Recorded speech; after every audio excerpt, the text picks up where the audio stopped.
Hey everyone, John Michael Swift here. Welcome back to the Triad Chord Scale series. I'm going to show you how to use some of these triads I've been working with. So this root position triad chord scale, it happens on the D, G, B strings. You know, we taught it in the last lesson. That guy.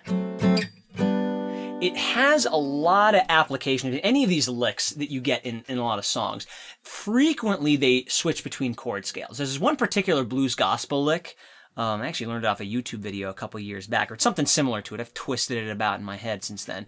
It actually has a very interesting way of kind of nesting the major and the minor shapes right next to each other. I'll show you it real quick. So if you start with this G shape here that we have, it's a diagonal line, ring on 5, middle on 4, pointer on 3, diagonal line going that way. So when you do a blues lick, usually you kind of like slide a minor note to a major note. So what you do, you make the G here, you flatten the ring finger out, so you get a C shape here, so just, you know, all 5 in these middle 3 strings. Then, you're gonna kind of go to a minor shape here, kind of like a G minor for a second, but then hammer the middle finger there. So the basic idea, you can do this with any rhythm, but if you have the G here, C here, minor, and then hammer the G back in.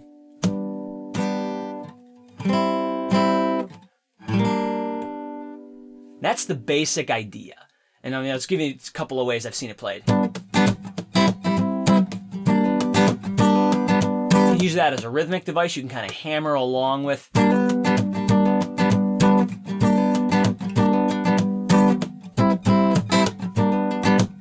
Another really cool thing that happens here is when you go from this G up to this C, you can kind of hammer into this F here. This actually kind of mixes all 3 chord scales, I think, because this is a root position G, this is a second inversion C, that's hammering into a first inversion F right there. But if you take this the kind of like line bar you have in the C, hammer the middle finger to the 6th fret of the B string, and the ring finger to the 7th fret of the D string. That hammer right there, even in that key, that just sees a ton of action. You're going to see that in a bunch of the licks we do in this series.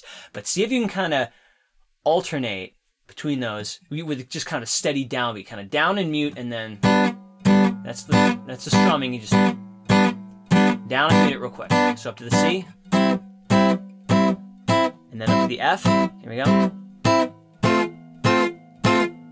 Back down to the C, and here we go. Back down to the G. And when it moves a little faster like this,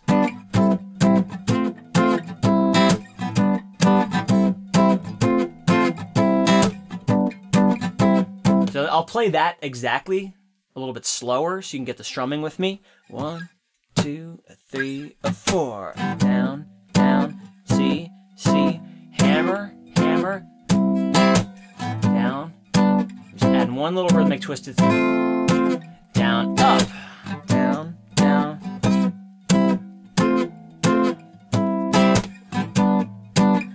You can add a little blues hammer in here, like we did a second.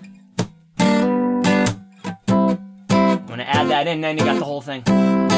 I'm just adding that on an upstroke at the end. Here we go. And up and hammer.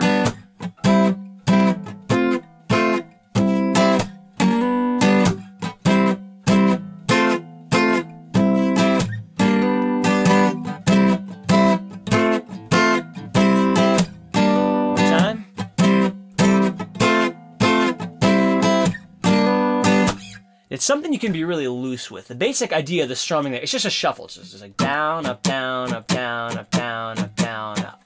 But, you know, sometimes I just emphasize the downstrokes.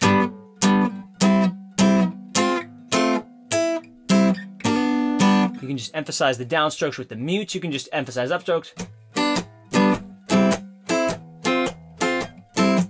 You can mix them up.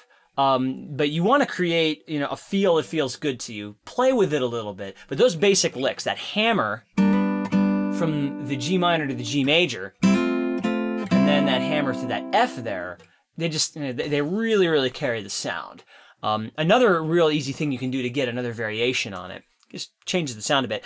So instead of kind of hammering to this F, if you take the ring finger, move it one string over to the G string. So you're hammering to the 7th fret of the G string instead of the D. Instead of going here, you're going there.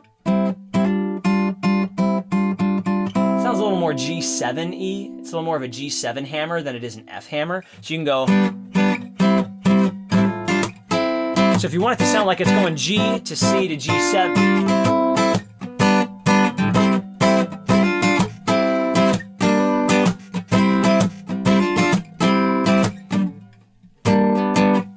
One more little variation I'm going to toss in there. Just to kind of have that C chord be a little less flat. We're just going to slide into it from 1 fret below. So if I do the same thing, that C slide, G, slide the C, can slide in either direction.